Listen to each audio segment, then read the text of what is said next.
I haven't seen these guys get real nervous about the postseason yet. These are some pretty big moments, especially for our school and for this community. And the kids have all taken it pretty well in stride.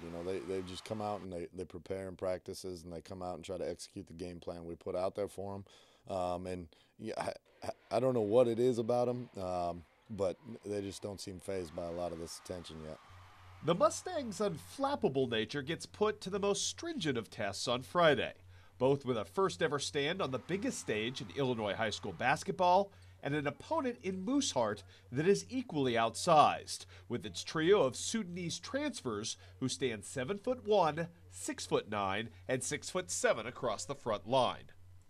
Well, I tell you what, one of the really nice things about this group is we have a lot of really smart kids. I mean talking, honor roll, real high ACT, things like that. So we put together a pretty good game plan for these guys. They read through it, they study it, and, they take it to heart and they lock it away, and then, they do a good job of going out and executing it. So we're going to have to come up with some things against a much taller team.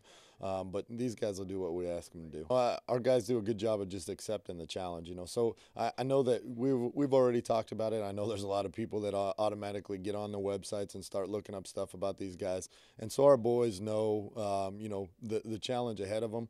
But once again, they won't be fazed by it. They'll go out and they'll try to find ways to attack it, try to find ways to get inside and do some different things. If we have to change the way that we score, then the boys will accept that and they'll do what we need to do.